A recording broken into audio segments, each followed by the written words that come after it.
ಒಬ್ಬ ದೊಡ್ಡ ಪೇಂಟರ್ ಇದ್ದಂತೆ ಅವನಿಗೆ ಒಂದು ದಿವಸ ತನ್ನ ಪೇಂಟಿಂಗ್ ಹೇಗೆ ಜನಗಳಿಗೆ ಇಷ್ಟ ಆಗುತ್ತೋ ಇಲ್ಲೋ ಅನ್ನೋಂಥ ಒಂದು ಡೌಟ್ ಬರುತ್ತೆ. ಸೊ ಅವನು ಆ ಪೇಂಟಿಂಗ್ನ ತಗೊಂಡು ಹೋಗಿ ಒಂದು ಮಾರುಕಟ್ಟೆಯ ಮಧ್ಯೆ ಇಟ್ಬಿಟ್ಟು ಕೆಳಗಡೆ ಒಂದು ಬೋರ್ಡ್ ಹಾಕ್ತಾನೆ. ನಿಮ್ಗಳಿಗೆ ಈ ಪೇಂಟಿಂಗಲ್ಲಿ ಏನಾದ್ರು ತಪ್ಪು ಕಾಣಿಸಿದ್ರೆ ಇಲ್ಲಿ ಪೆನ್ ಇಟ್ಟಿದ್ದೀನಿ, ಆ ಪೆನ್ನ ತಗೊಂಡು ಅಲ್ಲಿ ಒಂದು ಮಾರ್ಕ್ ಮಾಡಿ. ಸೊ 24 ಗಂಟೆ ಬಿಟ್ಟು ನೆಕ್ಸ್ಟ್ ದಿನ ಅವ್ನು ಬಂದು ಆ ಪೇಂಟಿಂಗ್ನ ನೋಡ್ತಾನೆ, ಅವ್ನಿಗೆ ಬೇಜಾರಾಗ್ಬಿಡುತ್ತೆ. ತುಂಬ ಜನ ಬಂದು ಅಲ್ಲೊಂದು ಮಾರ್ಕ್ ಮಾಡಿ ತಪ್ಪನ್ನ ಹುಡುಕಿ ಹೋಗಿರ್ತಾರೆ. ಅವ್ನು ತುಂಬ ಬೇಜಾರು ಮಾಡ್ಕೊತಾನೆ. ಅವ್ನ ಜೊತೆ ಇದ್ದಂಥ ಸ್ನೇಹಿತ ಹೇಳ್ತಾನೆ, ಬೇಜಾರು ಮಾಡ್ಕೋಬೇಡ, ಇದೇ ಪೇಂಟಿಂಗ್ನ ಇನ್ನೊಂದ್ಸರಿ ಮಾಡು, ನಾಳೆ ಇಲ್ಲೇ ಇಡೋಣ, ಬಟ್ ಕೆಳಗಡೆ ಇರುವಂಥ ಬೋರ್ಡ್ನ ಚೇಂಜ್ ಮಾಡು. ಆ ಬೋರ್ಡಲ್ಲಿ ಬರೀ ಈ ಪೇಂಟಿಂಗ್ ಒಳಗಡೆ ನಿಮ್ಗೆ ಏನಾದ್ರು ತಪ್ಪು ಕಾಣಿಸಿದ್ರೆ ಆ ತಪ್ಪನ್ನ ತಿದ್ದಿ ಅಂತ ಬರೆದಿಟ್ಟು ಹೋಗು ಅಂತ ಹೇಳ್ತಾನೆ. ನೆಕ್ಸ್ಟ್ ಡೇ ಅವನು ಬಂದು ನೋಡ್ತಾನೆ, ಆ ಪೇಂಟಿಂಗ್ ಮೇಲೆ ಒಂದೇ ಒಂದು ಚುಕ್ಕೆನೂ ಕೂಡ ಇರಲ್ಲ. ಆಗ ಸ್ನೇಹಿತ ಹೇಳ್ತಾನಂತೆ, ಜೀವನದಲ್ಲಿ ನಮ್ಮಲ್ಲಿರುವಂಥ ತಪ್ಪುಗಳನ್ನ ಹುಡುಕುವಂಥ ಜನ ತುಂಬ ಸಿಗ್ತಾರೆ, ಬಟ್ ಆ ತಪ್ಪನ್ನ ಸರಿ ಮಾಡು ಅಂದರೆ ಯಾವನು ಬರಲ್ಲ.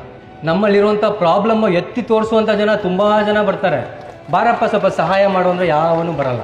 ನಾನಾಗಲಿ ಇನ್ನೊಬ್ರಾಗಲಿ ನಿಮ್ಮ ಬಗ್ಗೆ ಏನು ಹೇಳಿದ್ರು ಕೂಡ ನಿಮಗೆ ನಿಮ್ಮ ಬಗ್ಗೆ ಗೊತ್ತಿರಬೇಕು. ಸರ್ ನೀವು ಇವತ್ತು ನನ್ನ ಬಗ್ಗೆ ತಪ್ಪಾಗಿ ಹೇಳ್ತಿದ್ದೀರ ತಾನೆ, ನಾನು ಸಾಧನೆ ಮಾಡಿ ತೋರಿಸ್ತೀನಿ ಸರ್ ಅನ್ನುವಂಥ ಒಳಗಡೆಯಿಂದ ನಿಮಗೆ ಬೆಳಕು ಹತ್ಕೊಂಡ್ರೆ ಹೊರಗಡೆಯಿಂದ ಯಾವನು ನಿಮಗೆ ಬೆಂಕಿ ಹಾಕೋದಕ್ಕಾಗಲ್ಲ. ಸೊ ಜನಗಳು ಏನು ಅಂದ್ಕೊತಾರೆ ಅನ್ನುವಂಥ ಒಂದು ಮೈಂಡ್ಸೆಟ್ಟಿಂದ ಮೊದಲು ಎಲ್ಲರೂ ಕೂಡ ಹೊರಗಡೆ ಬನ್ನಿ.